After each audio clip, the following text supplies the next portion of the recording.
Romans 12:2 says, "Do not be conformed to the pattern of this world, but be transformed by the renewing of your mind, that we may be able to test and discern what God's will is, what is good, acceptable, and perfect." It is for this reason that a biblical worldview is one of the most important skills a student can have as they graduate from Calvary. We don't only want to teach students what to think, but we want to teach them how to think. And specifically, we want to teach them how to think biblically, so that students may have roots that are deep, and anything that comes across their path, they can put it through a biblical lens and determine our course of action.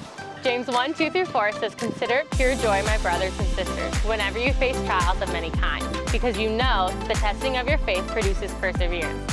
Let perseverance finish its work so that you may be mature and complete, not lacking anything." Our desire here at CCS is that students grow in their grit. Grit is developing resilience and passion in the face of challenges that helps students persevere with faith and integrity, equipping them to overcome obstacles in their spiritual and personal journeys. So part of our portrait for a graduate here at Calvary Christian School is authenticity.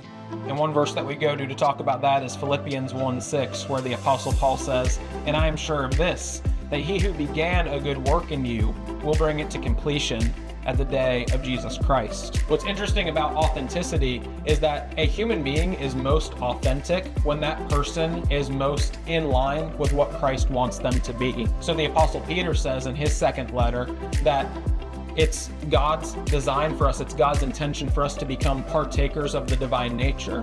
For a person to be authentically who they are, that person pursues Christ and pursues Christ-likeness, and that's what we're about doing here at Calvary Christian School.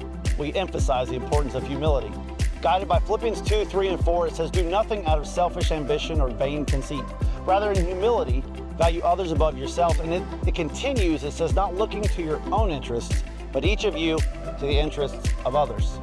In the same way that Jesus demonstrated his love for his disciples by washing their feet, we're called to serve others.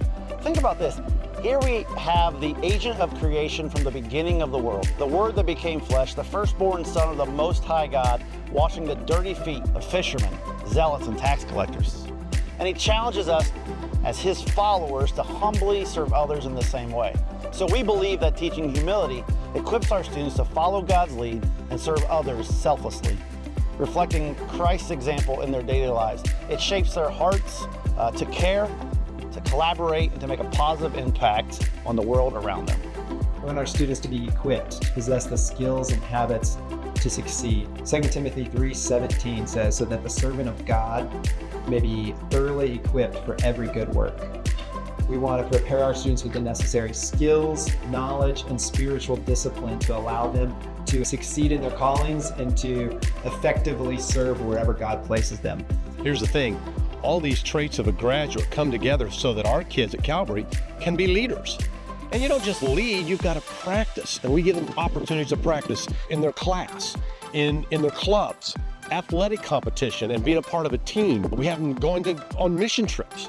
We have our kids doing all kinds of things to show creativity and problem-solving skills, because we know that what the body of Christ needs is leadership. It's in 1 Chronicles 12:32, it says, "Men of Ishar, who understood the times and knew what to do." Now that's leadership.